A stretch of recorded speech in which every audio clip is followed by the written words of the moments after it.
자, 반갑습니다. 이번에는 플라톤을 통해서 바라볼 수 있는 그리스 고전주의에 대해서 이야기를 한번 해보도록 합시다. 자, 우리가 서양 미술을 배울 때 제일 중요하게 생각해야 하는 지점은 바로 고전주의예요. 제 책을 사보신 분들은, 그리고 책을 제대로 잘 이해했다면은 내가 얼마나 고전주의를 중요하게 생각하는지를 아마 이해할 수 있을 거예요. 그러니까 이렇게 생각하면 돼. 고전주의가 그리스란다. 서양 예술의 기본적인 뿌리라고 보시면 돼요. 틀이 있는 것이고, 그 이외의 땡땡주의, 수많은 주의들은 이 고전주의에 대한 반기예요. 싫다는 거지. 나 딴 거 할래, 딴 거 할래. 그런 식으로 튀어나오는 애들이 되는 거예요. 알겠죠? 그래서 각 시대의 고전주의를 잘 이해하고, 그 고전주의가 싫은 사람들의 생각을 이해하면은 논리적으로 미술사가 개념적으로 머릿속에 딱 들어올 수밖에 없게 돼 있어요. 알겠죠? 이거를 외우려고 하면 안 되고 이해를 해야 돼. 이거 외우려고 하면은 너무 방대한 내용이고 외울 수도 없어요. 그래서 항상 중심을 딱 세워놓고 그 중심을 해서 각각의 여기에 대한 이 생각과 고전주의에 대한 생각과 이게 싫은 사람들의 생각을 이해하게 되면은 이제 그 시대만 알게 되면은 여러분이 처음 보는 화가들도 곧바로 어떤 스타일인지 바로 이해할 수 있게 되는 그러한 어떤 통찰력을 가질 수 있게 된다는 거지. 우리가 여러분이 이 영상을 보고 배우는 이유는 하나밖에 없어요. 그냥 교양이에요. 그렇죠? 자, 그러면은 이왕 할 거면은 제대로 하자는 거지. 중심을 딱 세우고 그것의 시대를 정확하게 딱딱딱 이해를 하게 되면은 많은 것들이 달라지게 돼요. 우리 채널이 사람이 별로 없어가지고 그 글 같은 거 쓸 수 있는 게시판도 나중에 뭐 인원이 많이 생기는 것 같던데 인원이 없다 보니까 뭐 그런 게 없거든요. 나중에 생기게 되면은 좀 정리해 놓은 자료 같은 것들을 같이 올릴 수도 있겠죠. 하지만 제일 좋은 거는 제 책을 사는 거예요.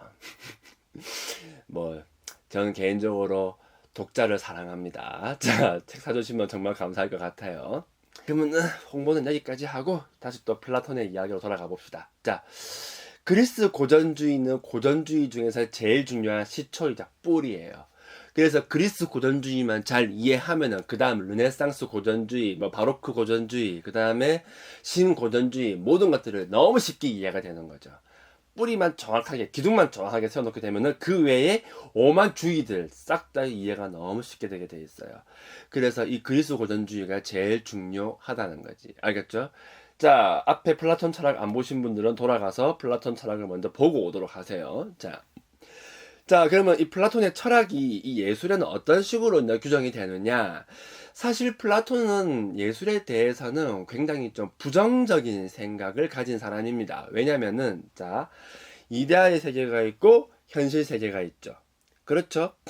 이데아의 세계가 제일 위에 있는 거고, 이거의 그림자가 현실 세계란 말이야. 오케이? 그런데 예술이라고 하는 거는 기본적으로 재현의 형태를 가지고 있어요. 뭔 말이냐면은 내 눈이 보는 것을 그냥 본딴단 말이에요. 무엇을 본다겠어요? 내 눈이 본 거니까 이 현실 세계를 재현한단 말이야. 알겠죠? 그러면 플라톤의 입장에서는 예술을 안 좋게 바라볼 수밖에 없는 거예요. 왜냐면은 현실 세계는 가치가 없어요. 유일하게 가치가 있는 건 뭐야? 이데아의 세계만 가치가 있죠. 변치 않는 거니까. 이건 변화무쌍한 세상이에요. 이거를 재현하는 예술? 어느 한순간의 풍경을 그렸다고 해봅시다. 너무 꽃이 예뻐가지고 내가 벚꽃을 그렸다고 해봐요. 하지만 벚꽃은 이제 어떻게 돼요? 사라지고 없잖아. 그런 것들을 뭐 그림으로 그리고 표현하는 게 무슨 의미가 있냐는 거지. 현실을 갖다가 재현하는 예술은 그림자를 다시 복제한 복사에 불과한 아주 무가치한 이 이데아의 세계에서 훨씬 멀리 떨어져 있는 것이라고 생각을 했거든요. 그래서 플라톤 같은 경우에는 젊은이들에게 예술을 가르치는 것은 너무나도 비교육적이고 무가치하다라고 생각을 했어요. 하지만 당대 플라톤이 가지고 있는 이 영향력이라고 하는 거는 부정할 수가 없단 말이에요. 그래서 당대의 예술에 이 사람의 철학이 분명히 영향을 주기는 줘요. 본인은 부정했을지언정 뭐 그 당시에 예술 활동을 하는 사람 입장에서는 그 사람이 플라토닉 하지 말라고 한다고 해서 내가 안 할 수는 없는 거잖아. 그렇죠?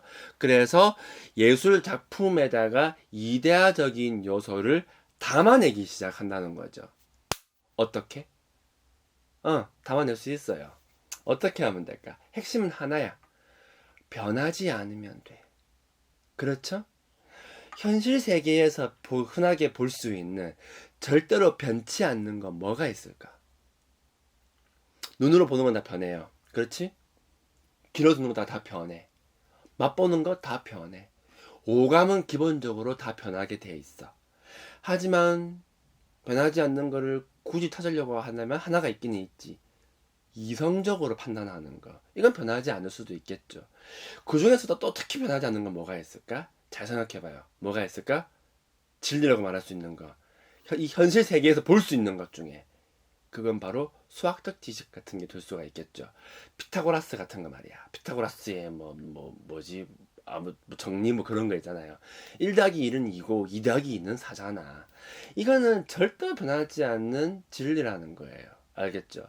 그래서 이 당시의 그리스 예술가들은 조각상에다가 이런 어떤 수학적 아름다움을 담아내려고 시작하기. 조각상에다가 어떤 수학적 아름다움을 담아내려고 시도하게 되는 거예요. 알겠죠? 그 중에서 특히 중요한 건 두 가지가 있으니 첫 번째 수학적 비례 그리고 조화 이거를 둘 수가 있는 거예요. 첫 번째로 아르테미시온의 포세이돈 이 조각상을 한번 보도록 합시다.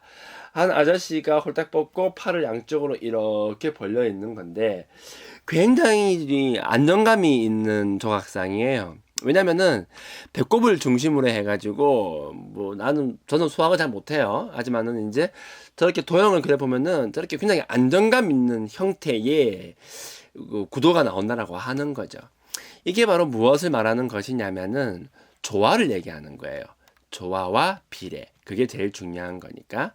그리고 더 중요한 건 무엇이냐? 비율이에요, 비율.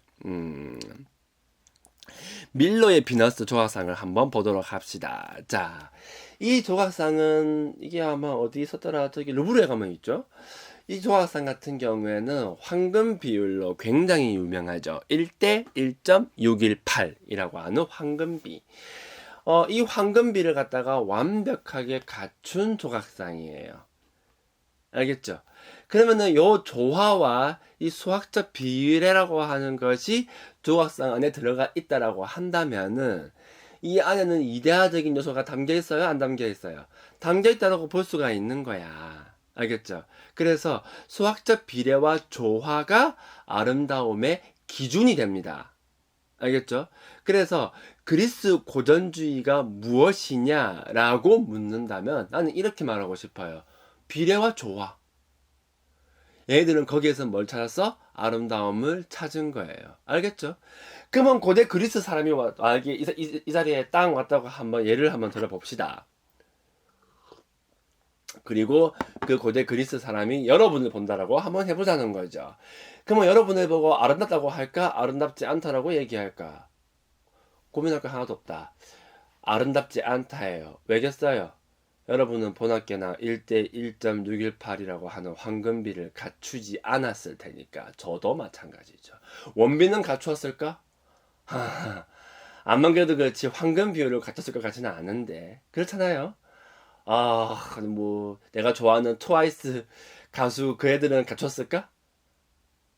아무리 생각해봐도 이 황금 비율을 갖췄을 것 같지는 않은데 무슨 말인지 알겠죠? 그 여러분은 아름답지가 않은 거예요. 나도 아름답지가 않은 거지. 웬만한 연예인도 다 아름답지가 않아요. 알겠죠? 자, 근데 어떤 사람을 앞에다가 딱 세워놓고 내가 조각을 한다고 해봅시다. 황금비가 안 나와. 그럼 어떻게 해야 될까? 간단해요. 머리가 크면 작게, 눈이 너무 작으면 크게, 코가 너무 낮으면 어떡하게. 저번에 봤었던 그 소크라테스 테스트 할 때 봤었던 뽀샵을 하는 거예요. 고대판 뽀샵이 되는 거죠. 그렇게 해서 인위적으로 뭘 만듭니까? 비율을 맞추는 거예요. 그러면은 이 밀로의 비너스에 있는 이 조각상에 있는 사람은 현실 세계에서 볼 수 있는 사람인가 아니면 못 보는 사람인가? 현실 세계에는 그런 사람 없어요. 알겠죠? 그러면 이 아름다움은 어떤 아름다움이 되겠어요? 이상 세계에만 있는 아름다움, 이데아의 세계에만 있는 아름다움. 이걸 보고 뭐라 부른다? 이상적 아름다움이라고 부르는 거예요. 알겠죠? 여러분의 모습을 똑같이 본따 가지고 만약에 조각상을 만든다면요, 그거는 현실적 아름다움이 되겠죠. 오케이?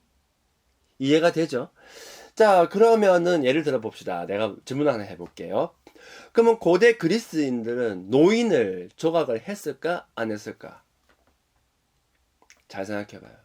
했을까? 안 했을까? 자, 정답은 안 했다죠. 할 이유도 없고 할 가치도 없어요. 왜냐면 아름답지가 않으니까. 현실에 있는 것들은 다룰 이유가 없는 거예요. 현실의 아름다움은 아름답지 않은 거야. 오로지 뭐만 아름다워? 조화와 비례를 갖춘 것만이 아름다운 거예요. 그게 보고 뭐라 부른다고? 한 번 더? 이상적 아름다움이라고 부르는 거예요. 알겠죠? 그리고 이 이상적 아름다움을 추구하는 것, 이걸 보고 뭐라고 부르냐면 고전주의라고 부르는 거죠. 알겠죠? 이게 완성된 게 언제다? 그리스 시대에 완성이 된 거예요. 플라톤이 살아있던 그 시대에 말이죠. 펠로폰네소스 전쟁 이제 끝나고 나서 그때쯤에 요게 이제 완성이 된다. 아니지. 잠깐 말 잘못했다. 이 이상적 아름다움이 그 페르시아 전쟁 끝나고 나서 이제 그때쯤부터 조금씩 완성이 되기 시작하는 거예요. 알겠죠? 자, 이렇게 해서 이제 우리는 그리스 고전주의에 대해서 대략적으로 살펴봤습니다. 자, 그러면 앞으로는 어떻게 될까? 간단하게 생각하시면 돼요. 그 다음번 철학자로 넘어가게 되죠. 그리고 시대도 바뀌게 돼요. 자, 그 다음 시대는 어떤 시대냐? 헬레니즘 시대예요. 알렉산더 대왕. 그리고 알렉산더 대왕에게는 아주 유명한 스승님이 한 명 있었죠.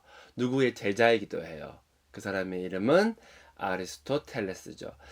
플라톤에서 아리스토텔레스로 철학이 넘어가게 되면서 이 전반적인 관점이 확연하게 바뀌게 돼요. 알겠죠? 그리고 또 아리스토텔레스 같은 경우에는 플라톤의 철학과 많은 부분에서 다르죠. 보통 우리가 옛날에 학교 다닐 때 같은 경우에는 뭐 절대주의 해가지고 뭐 소크라테스, 플라톤, 아리스토텔레스 하나로 묶어버리고 상대주의 해가지고 소피스트 이렇게 묶어가지고 외우잖아요. 그죠? 그렇게 하니까 여러분이 맨날 문제를 틀린 거예요. 플라톤과 아리스토텔레스는 기본적으로는 같은 선에 있을 수 있을지언정 너무도 달라요. 근데 그 같은 관념으로 바라보게 되면은 다 틀릴 수밖에 없는 거야. 그래서 우리 다음 시간에는 이 아리스토텔레스가 어떤 생각을 가지고 있는지, 그리고 그것이 헬레니즘 문화에 어떤 식의 영향을 주게 되는지, 그거를 살펴보도록 합시다. 알겠죠? 그리고 헬레니즘 보고 나면은 그 다음에는 로마 지나고 나면은 그 다음에 기독교의 공인, 중세 이렇게 쭉쭉쭉쭉 넘어가는 거죠. 자, 그러면 오늘은 여기까지 하도록 합시다. 자, 그러면 여기까지. 안녕.